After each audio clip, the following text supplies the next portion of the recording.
Growing up, I always knew I was different from the rest of my family. My name's Jenny, and I come from a long line of restaurant owners. My dad, Joe, is a big, loud man who runs our family restaurant with an iron fist. Mom, Linda, is his perfect partner, always busy managing the staff. Then there's my older brother, Mike, the golden boy, groomed to take over the business. I remember sitting at the dinner table one night, the air thick with the aroma of Dad's famous roast. Mom was going on about some new recipe they were trying out. "Jenny, you'll love this one. It's got that fancy herb you like." "What's it called again?" Mom asked, her eyes sparkling. "Thyme," I mumbled, picking at my food. Mike laughed from across the table, his mouth full. "Who cares about some dumb herb? Wait till you see the new grill Dad's getting for the restaurant. That's the real deal." Dad nodded, his eyes on me. "Speaking of the restaurant, Jenny, when are you gonna start taking an interest? You're not getting any younger, you know." I tried to make myself small in my chair. "I don't know, Dad. I like being outside, with the plants and stuff." Mom sighed, exchanging a look with Dad. "Plants? What are you gonna do with plants? You need a real job, Jenny. Something to fall back on." I remember feeling a knot in my stomach. It was the same conversation every time. No one in my family got it. No one except Grandma Rose. Grandma Rose lived in a small house on the outskirts of town, surrounded by the most beautiful garden I'd ever seen. She was different from my parents, gentle, patient, and she understood me in a way no one else did. I would often escape to her house, away from the endless talk of the restaurant. One day, I found her in the garden, her hands deep in the soil. "Jenny, dear, come help me plant these tulips," she said, her face bright with a smile. I sat down beside her, feeling the cool dirt on my hands. "Grandma, why don't Mom and Dad understand? I love this. I love being here with the plants." Grandma Rose wiped her brow and looked at me with those wise, old eyes. "Your parents just want what's best for you, Jenny. But they don't see the world the same way we do. There's magic in these plants, in the earth. It's okay to be different." I clung to Grandma Rose's words, even as the pressure from my family grew. Mike would often taunt me, calling me the gardener in a tone that made it sound like an insult. "Hey, gardener, you gonna plant some lettuce for tonight's salad?" he'd jeer, his friends laughing behind him. I'd just roll my eyes and walk away. I knew they didn't get it. They didn't see the beauty in a single leaf, the peace in a morning dew. But I did. And in those moments, with my hands in the soil, I felt like I was where I belonged. High school graduation was like standing at a crossroads, and I, Jenny, was about to take the road less traveled by my family. The house was buzzing with excitement over Mike's plans to join Dad at the restaurant. Amidst it all, I felt like a spectator in my own life. One evening, we were all gathered in the living room. Dad was going on about expanding the restaurant, his eyes gleaming with ambition. "Mike, you're going to be right at the heart of this," he said, clapping my brother on the back. Mike puffed up like a proud rooster. "Yeah, I've got some ideas already, Dad. We're gonna make this place huge." I sat there, fiddling with a loose thread on the couch, feeling invisible. Mom turned to me, her voice sharp like she was waking me up from a daydream. "And what about you, Jenny? Ready to step up? You can handle the front desk, learn the ropes." I took a deep breath. It was now or never. "Actually, I'm not going to work at the restaurant. I'm going to study landscape design," I said, my voice barely above a whisper. The room went silent. Dad's face turned red, like a tomato about to burst. "Landscape what now?" he barked. "That's no career for you. You're a part of this family, and the restaurant is our legacy." Mike snickered. "What are you gonna do? Plant flowers for a living?"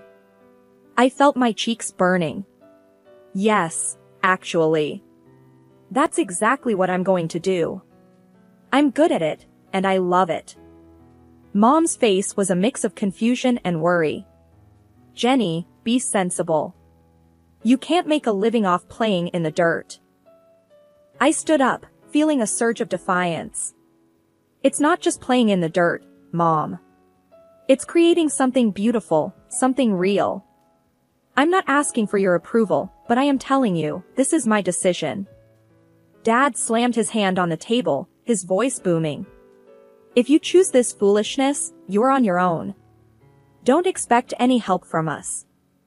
I felt a knot in my stomach, but my voice was steady. "Fine, I'll do it on my own." Grandma Rose, who had been quietly knitting in the corner, finally spoke. Her voice was calm but carried weight. "Joe, let the girl follow her heart. She's got a gift, and it would be a sin to waste it," she said, her eyes fixed on Dad. Dad let out a frustrated grunt, turning away. "Fine, do what you want. But don't come crying to us when it all falls apart." I turned to leave the room, my heart pounding. Mike called out after me, his voice dripping with sarcasm.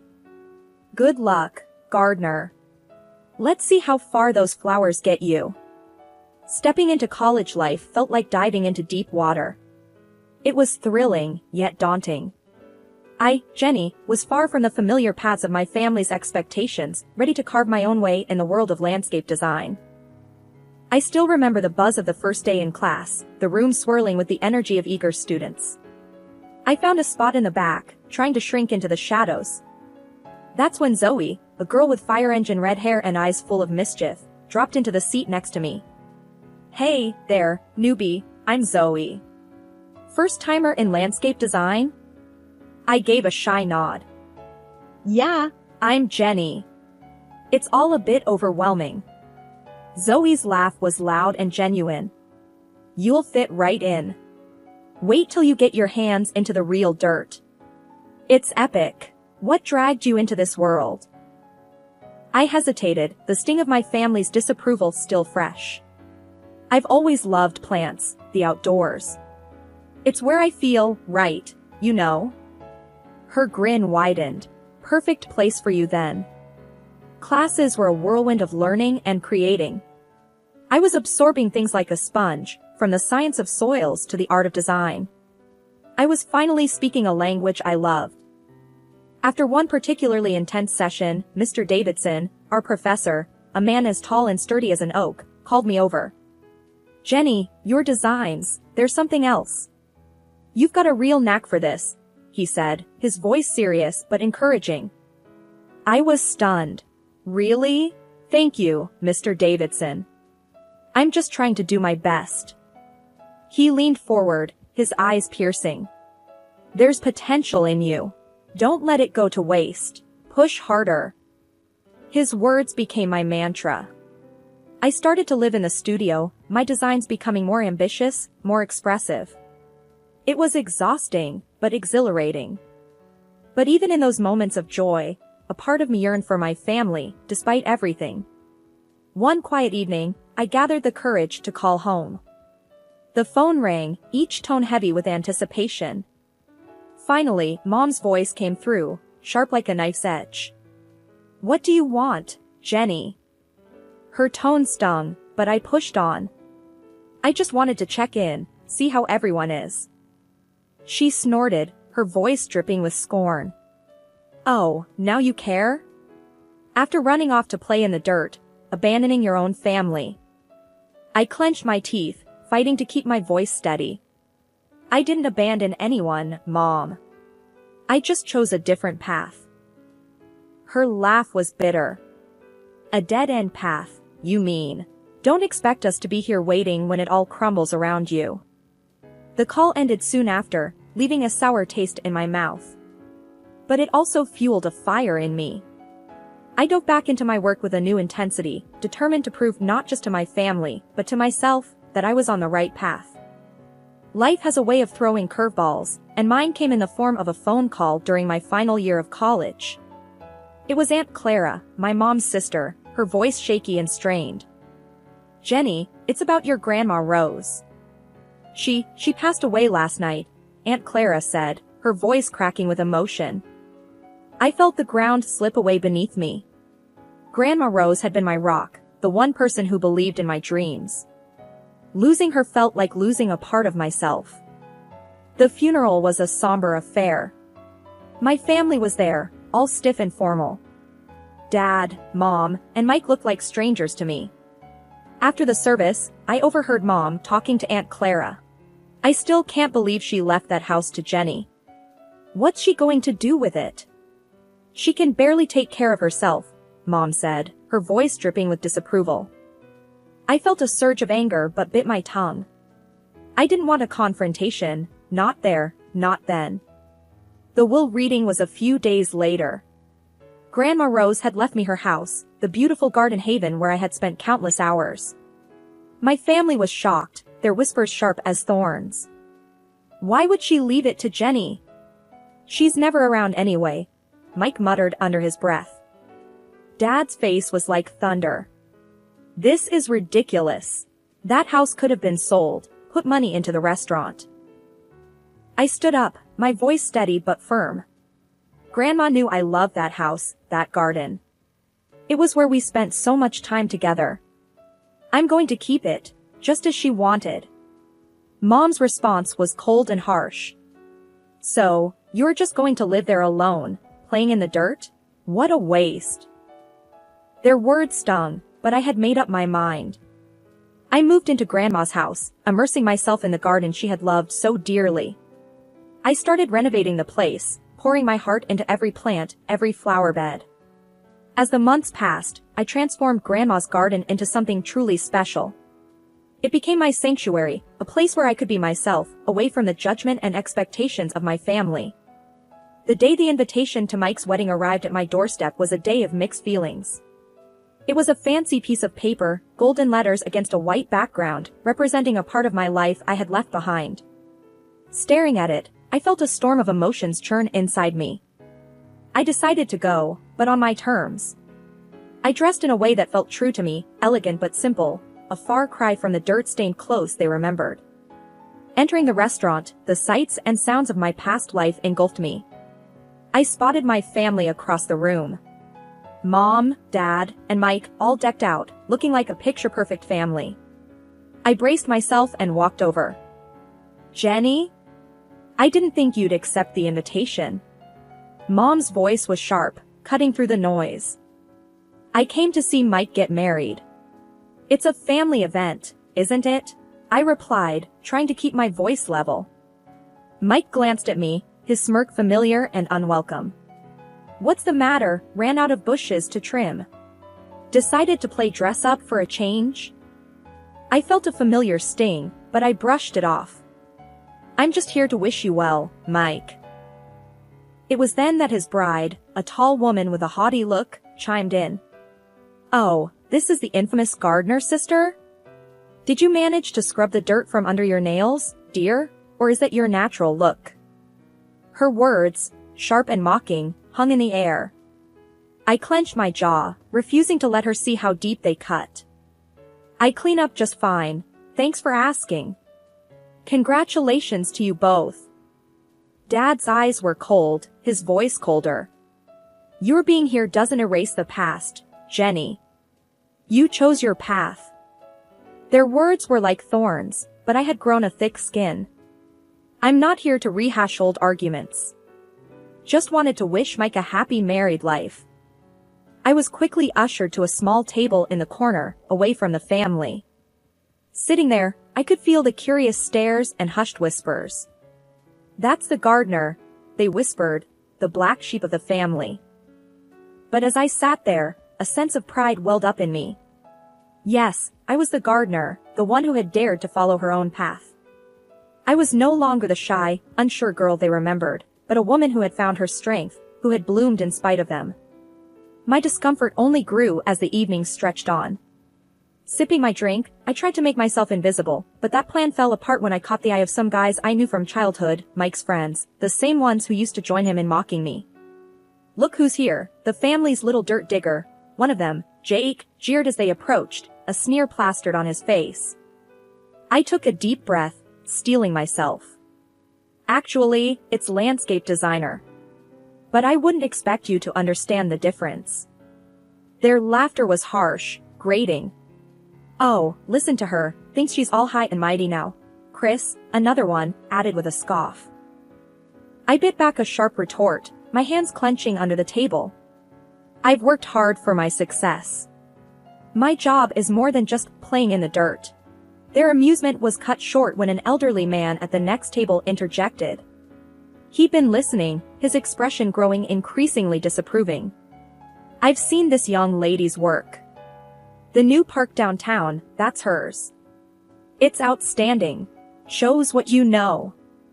The group was visibly taken aback, their smugness faltering. Muttering under their breath, they slunk away, their egos bruised. Emboldened, I decided to venture out from my safe corner, mingling through the crowd, dodging glances and whispers. That's when I overheard Mike, speaking to a group of his friends. She's always been the odd one, more into her plants than real work, Mike said, his voice laced with a mix of amusement and disdain. His friend laughed loudly. Every family's got its black sheep, huh? Their words were like a slap, raw and stinging. I walked away, my heart pounding, reminding myself their opinions didn't define me. As I weaved through the crowd, I bumped into my cousin Lucy, a quiet presence in our loud family. Hey, Jenny. I've seen some of your designs. They're really something, she said, her voice sincere. I managed a small smile. Thanks, Lucy. It means a lot, especially today. Lucy looked at me, her eyes understanding. I never agreed with how they treated you. You're doing amazing things. I'm glad you stuck to your path. Her words were a small comfort amidst the thorns of the evening. We chatted briefly, a momentary respite from the tension. As Lucy drifted away, I returned to my corner, feeling the weight of the evening. The loud music, the clinking glasses, and the bursts of laughter around me felt like they were happening in a different world. I sat there, sipping my drink, longing for the celebration to end. The wedding night was winding down, its fancy aura overshadowed by my own tangled feelings. Just when I thought the night couldn't get any more surreal, the mayor, a distant relative of Mike's bride, took the stage for his speech. Ladies and gentlemen, it's a delight to be here, he began, his voice booming across the room. But tonight, I want to highlight a special guest among us, a true star in the world of landscape design, Jenny. Hearing my name, I almost choked on my drink. I stood up hesitantly, feeling like a deer caught in headlights. The mayor beamed at me. Jenny here is the brilliant mind behind the transformation of our city park. She's a celebrated landscape designer who's won multiple awards for her incredible work. Let's give her the recognition she deserves. The room erupted into applause, a sound that felt foreign to me. I glanced at my family's table and saw them, their faces a mix of shock and embarrassment. Mike's bride leaned towards him, her voice dripping with disbelief. Is he talking about your sister, the gardener? Mike mumbled something, looking like he wished the floor would swallow him up.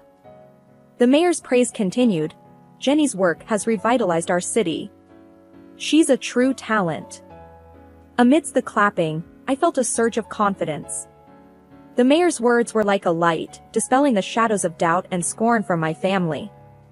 Then, seizing the moment, I decided to speak up.